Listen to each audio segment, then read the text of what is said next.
ये कहानी शुरू होता है एक लड़के के साथ। उसका नाम श्रीधर था। वो अपनी ग्रैंडमा के साथ रहता था। एक दिन जब श्रीधर घर आ रहा था, वो बहुत ही अपसेट था। वो रो रहा था। ये देखकर उसकी ग्रैंडमा उसे उसके पास आके बोली, क्या हुआ मेरे बच्चे, क्यों रो रहे हो, क्या हुआ तुम्हें? श्रीधर एक एक करके सारे बात बोलता गया, कैसे उसका दिन आज खराब था। उसने कहा कि आज उसका एक टेस्ट हुआ था जिसमें वो फेल हो गया। ये सुनकर ग्रैंडमा उसको सजेस्ट किया कि मेहनत कर, फल अपने आप मिलेगा, और एक हक किया। अगले दिन वही चीज़ फिर से हुआ। वो फिर से फेल हो गया। ये सुनकर वो बहुत रोने लगा, इतना कि वो अपने आप को एक कमरे में बंद कर दिया और सो गया। ग्रैंडमा दरवाजे के पास आई और दरवाज़ा खोलने के लिए बोली। श्रीधर दरवाज़ा खोला, बहुत ही सैड था। वो बेड पे जाके बैठ गया। जब वो जाके बैठ गया, ग्रैंडमा उसके पास जाके उसे समझाने लगी। उसकी ग्रैंडमा उसके पास जाके बैठकर उसे एक पेंसिल दिया।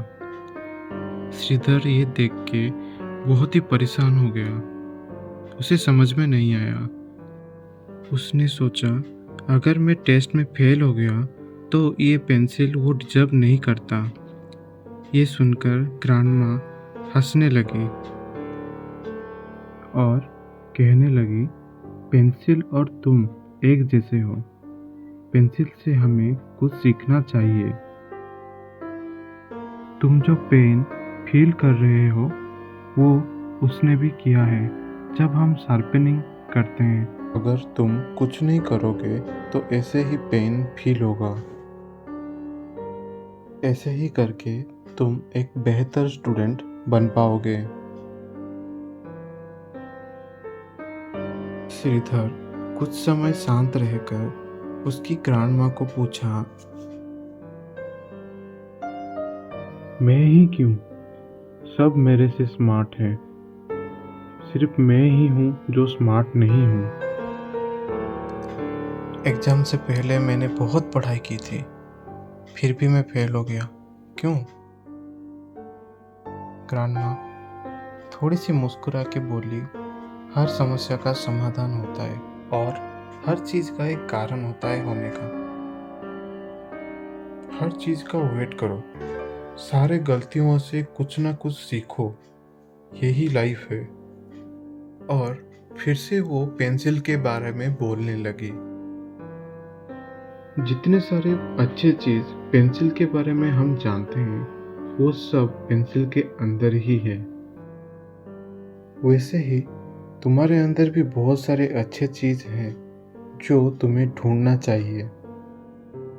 जैसे पेंसिल अपनी लाइन से बहुत कुछ लिख जाता है जिसका वैल्यू आज बहुत है, वैसे ही हमारे अंदर जो अच्छाई है उसको हमें व्यवहार और यूज करना चाहिए। ये सब सुन के श्रीधर बहुत खुश हो गया। वो अपने आप से एक वादा करने लगा कि वो आज से बहुत ही बेहतर बन के दिखाएगा।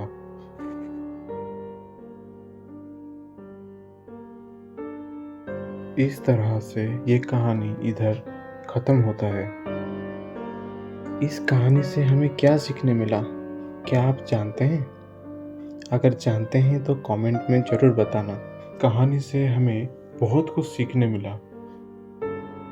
चलो, मैं आपको मदद कर देता हूँ इसको समझने में।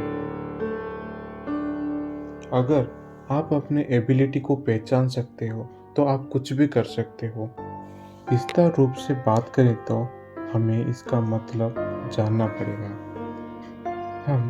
हमारे अंदर बहुत सारे एबिलिटी, पोटेंशियल, स्ट्रेंथ है एक काम करने के लिए। अगर वो पोटेंशियल हमें मिल जाए और पता चल जाए तो हम अपने सपने को पूर्ण कर सकते हैं। चलिए जानते हैं ऐसे ही कुछ 5 महत्वपूर्ण चीज़ जो हमें इस कहानी से मिला। अपने काम में अगर आप बहुत कमज़ोर हैं तो उससे डिप्रेस होने की ज़रूरत नहीं है।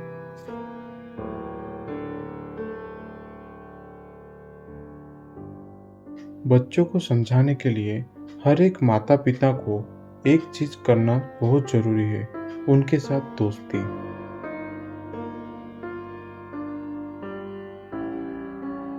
जैसे कि मैंने पहले कहा था, हर एक प्रॉब्लम का एक सॉल्यूशन होता है, उसको ढूंढना चाहिए।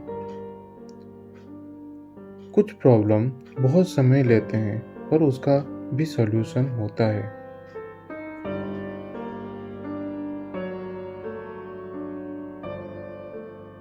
स्ट्रेंथ एंड वीकनेस दोनों ही आपके काम के ऊपर निर्भर है। अगर आप अच्छे से काम करोगे, हार्ड वर्क करोगे तो आपको स्ट्रेंथ मिलेगा।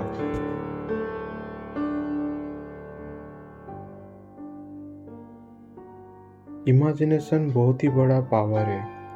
अगर एक इमेजिनेशन से तुम्हारा एक नहीं बहुत सारे प्रॉब्लम सॉल्व हो जाते हैं तो वो अच्छा है। जैसे पेंसिल की वजह से श्रीधर का एक बहुत ही बड़ा प्रॉब्लम सॉल्व हो गया।